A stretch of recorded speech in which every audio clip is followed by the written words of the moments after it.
Hey guys, welcome back to the channel. Today we are finally going to talk about and review the REL T5i subwoofers. I first saw the REL T-Series subwoofer on Zero Fidelity's YouTube channel. He reviewed the T7i and he sang high praise for that subwoofer in a stereo configuration. And ever since then, I had been super curious about what they sounded like, and apparently I'm not the only one. Because anytime I've reviewed another subwoofer, in the comments section, there you guys are asking me if I've heard the T5i and what it sounds like. And until now, I haven't been able to tell you because I hadn't heard it. But I've been living with these bad boys for about 30 days now, and I'm ready to talk about it. So I'm going to take you through the process of this review like I generally do. Tell you about some specs, standout features, what it sounds like, some comparisons, and then we're going to just wrap it up, you know? So first, standout features. Polished hardware, pretty cool. I know that doesn't make it sound better, but I'm a sucker for detail and I think it's pretty cool. I mean, someone made the conscious effort to make that happen. Thank you, I appreciate it. Second standout feature, the RCA inputs for LFE and the line input are chassis mount as opposed to board mount. That makes me feel a little bit better and a little bit more confident knowing that this sub should last for years to come. Now, in fairness, I've never had a board mount RCA fail on me, but it just makes me feel better. Again, it's attention to detail. I like it. I'd love to see this more often on other models. Let's talk about some of the other specs. It comes in gloss black, gloss white. It's $600. It's got 125 watts RMS out of a Class AB amplifier, and its extension's 6 dB, point is 32 hertz. Now, two of those specs probably didn't sound so impressive. Let's talk about that. Wattage, 125 watts RMS. In today's world, that's not a whole hell of a lot. But I'll be honest, guys, in pairs, I didn't find these things running out of steam ever. My room is 10 feet wide, 12 feet deep with 9-foot ceilings, and I push these suckers to 95 dB with very bass-heavy music. If you want an example of what I mean by bass-heavy music, look up this song by Different Heaven called Alchemia, or the song called If You by Scrux. These songs extend very, very low, and 95 dB pushing these subs with those tracks, they were not breaking a sweat at all, if I'm being completely honest. So don't worry about the wattage so much. Now, if you have a bigger room, REL makes larger models, so don't fret, you know what I mean? Extension, minus 6 dB, 32 hertz. I'll be honest, for the longest time when I would see that spec on this model, I thought it was for people that didn't like bass. I thought it was for people that didn't care for extension. I thought this subwoofer just falls off a cliff after 30 hertz. That's what the spec indicates. But again, if I'm being completely honest, that simply was not my experience. In my room, they were extending well below 32 hertz. I don't know if subwoofers companies measure their products differently compared to each other, kind of like tire companies do. That's a whole nother story we're not going to talk about though. But these had plenty of extension. Again, I told you guys what songs to check out. Alchemia by Different Heaven or Scrux, If You by Scrux. You'll see what I mean by low extension. I'm not messing around here, guys. When I say low extension, I like low extension, and the pair of these extended as low as I wanted. So let's not worry about the specs so much, because this really is a situation where the specs simply don't paint the whole picture. Now, if you have an amp that is bridged, maybe call REL, make sure this sub will work with the high level input for you. I have heard some people with bridged amplifiers saying that they've had some issues with using the high level. You can always use the low level input, but I know a lot of people when they buy a REL, they want to use that high level input to get that better integration and that better volume tracking. That's the difference I noticed at least. Also, monoblock users, if you want to use the high level input, you must have a pair of these. You cannot use one REL T-Series subwoofer via high-level input with a pair of monoblocks. There's no way to ground them properly. Me being a monoblock user means I have a pair. That's why I'm reviewing them as a pair. I could not use a single one. I had to use two. So, what does it sound like? Pretty good. Pretty good, guys. Integration, very, very good. Some of the best I've heard. Transient response and speed and articulation, very good. Nuanced bass details, very good. When the bass frequencies and notes changed and transitioned, it was smooth, it was textured. Everything was good. These extended as low as I wanted them to. They extended as high as I wanted them to, and essentially just made my speaker sound larger, fuller, more true to life, and a larger sense of scale. From top to bottom, I gotta be honest, I don't have a single complaint about these subwoofers. And that's high praise, honestly. If you've watched all my other reviews, I'm not scared to be critical of anything. And if I'm being completely honest again here, these aren't even a review sample. I can say anything I want about these. My friend let me borrow these. They're his personal subwoofers. I don't have any complaints. The only complaint I can see someone having is, and I didn't try just one because I couldn't having monoblocks. One in a medium room is probably too small, but I would never recommend someone with a medium-sized room run a single 8-inch subwoofer. I just wouldn't, you know what I mean? Larger rooms need larger subwoofers. That's the way it works. That's why every subwoofer company in the world makes different size subwoofers, you know? This is REL's second smallest subwoofer. Their smallest is the T0. And then, you know, they have subwoofers much, much larger than this, all the way up to the $7,500 number 25. So that's what it sounds like, guys. It's fantastic. I think this is one of those subwoofers that is going to have enough output, extension, and just the overall experience is going to be good enough for most people. Now, bigger room users, people who like it louder, again, there are larger models. Let's talk about comparisons. Two of these versus by the way, all these comparisons are going to be the pair versus a single unit of another brand, again, because I reviewed them as a pair.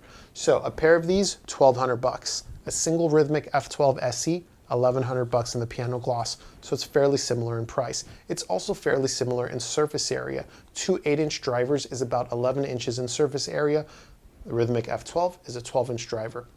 It does have the edge, obviously, in surface area and output, as that is a 370 watt subwoofer. These combined are 250 watts. So the two are actually more similar than different, if I'm being completely honest. Both subwoofers integrate very, very well. Both subwoofers can blend up very high and have very, very good mid-bass articulation, bass note distinction, transient speed, response. They're both really good. The primary difference here is I did have one complaint about the Rhythmic F12 SE subwoofer. When I reviewed it, I said I did feel like it could be more dynamic, and I did feel like the servo technology reeled in a little bit of that initial slam and attack. And I thought that was just the price you had to pay to have a subwoofer that integrated so well. Apparently that's not the case, because the T5i does not have that reeled in slam and attack. And again, that's why I said I had no complaints for it. Now, in fairness, the F12 SE is a larger subwoofer. It can play louder. It will have more headroom. So perhaps it is the price you have to pay to have that more headroom and, you know what I mean, that more power in still the same price. Nothing is perfect. Moving on. REL T5i pair versus REL's own HT1205. This is an interesting situation because REL's own HT1205 is only $100 more. It gives you a 12-inch driver and 500 watts RMS. That is a whole hell of a lot more than even the pair of these. It's double the power, more than double the surface area. So what's going on? Is REL competing with themselves? Kind of not. So everything I told you about the T5i, I could also say is true for the 1205. The 1205 does not have high-level inputs, so keep that in mind, nor does it come in any gloss finishes. Hell, it only comes in a single finish, so I hope you like how it looks. Personally, I think it's beautiful, but if you don't, you can't change the way it looks. So, while everything I told you about the T5i is also true about the 1205, the T5i does all of those things better. The 1205 has good speed, integration, articulation. All those things are good, but the T5i does them all a little bit better. The things the 1205 does better are going to come down to its physical size, maximum output and extension. No surprise there, physics. So if you have a room about the size of mine, which again, 12 feet deep, 10 feet wide, 9-foot ceilings, I do think the pair of T5i's will sound better for most people and be plenty of bass for most users. But if you've got a medium to larger size room and you can't afford, or perhaps it's not in the budget for some reason, you got to send the kids to college, wife needs a new purse, whatever, and the T7i and T9i are too expensive, well, I do think that in that scenario, a pair of 1205s would be pretty good. So let's move on and talk about two T5i's versus a single SVS SB3000. Again, similar in price. The single SVS SB3000 is $1,100 in its gloss finish, $1,200 for the pair of T5i's. Now, We've got a pretty big disparity in wattage. The SB3000 is 800 watts RMS, and its 13-inch driver is quite a bit more surface area than the pair of T5i's. The SB3000 is what I consider to be as much bass as you can have for the physical size of it. It is capable of monstrous output, let's not kid ourselves. So, you know, it definitely will take the edge there. Larger room, like to listen really loud. Headroom is extremely important to you for whatever reason. The SB3000 will take the edge there. It just will. Where the T5i are going to take the edge are going to be in overall integration, nuance, detail, and things like that. Essentially, I think the T5i is going to be better in the smaller room. The SVS SB3000 is going to be better in the larger room. I don't know how true this is, but this is what I noticed in my year with the SB3000, because I have a smaller room, and I've heard that thing in a bigger room. In a smaller room, it felt a bit like having a fast sports car, but I wasn't driving it quickly. You know what I mean? The SB3000 sounded just fine at low volumes, but at loud volumes really came to life. But I couldn't do that in my smaller room because that thing, you know, at loud volumes in a smaller room, it's like even louder. So like the 1205 example, I would say larger rooms, that's cool. You know, if you can't afford the T7 or T9i. But room this size like I have, this is a great pair of subwoofers. I've really, really enjoyed my time with them. They were fantastic. And, you know, forgive me if this sounds like a bit of a sales pitch, but essentially what they did for me with my Vocal Aria 906s, it made them feel like they were more expensive. It made me feel like not only I had the floor standing version, but an even bigger version of the floor standing version, because the bass was deeper. You know, a pair of T5i's with the Aria 906 extends more than the floor standing Aria. The output is stronger. You know, it's better overall. So it's a great way to upgrade your bookshelf speakers. There are a few unique setup options you can do, and I just want to chat about those real quick.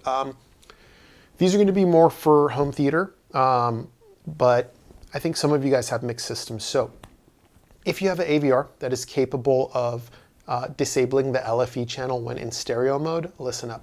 You're going to connect the T5i pair using the high level off your amplifiers. You're going to set the levels perfectly so they blend perfectly and make the speaker sound bigger and fuller. You're going to connect the LFE and set that up and blend that right also. When you're watching a movie, you're going to get the effect of the T5i filling out your, main speakers and making them sound bigger and bolder. And that LFE channel is going to pump through it and give you more low frequency bass as well. When you switch to stereo, it's going to cut the extra bass from the LFE channel. Those of you with mixed systems know if you try to listen to music with that LFE channel going, you've got tremendous bass, way too much of it. So it'll cut that out and you'll only have the bass left over from the high level inputs. The volume knobs are independently adjustable for each input. Another way you can set these up is by using a third subwoofer. So for example, 2 T5i's, one for each speaker, right, in a stereo pair, and then a third larger subwoofer, something like REL's S812, for example. I did test that out using the 1205, and I'll admit it was a little too hot for music, but I could tell it'd be a hell of a setup for theater use. So overall, I really did like this subwoofer. I'm not sure how much more I can tell you about it. If you have any questions, ask in the comments below. I know some of you are probably wondering how it compares to the KC62, and I do have a pair of those here, but I've only spent 2 hours with them, so you're going to have to wait for the KC62 video to hear about how these compare to that. I haven't heard every subwoofer in the world, so if you ask in the comments how it compares to something else and I haven't heard it, sorry, I'm just one guy. Yeah, I don't think I can tell you guys anything else, so until next time, later.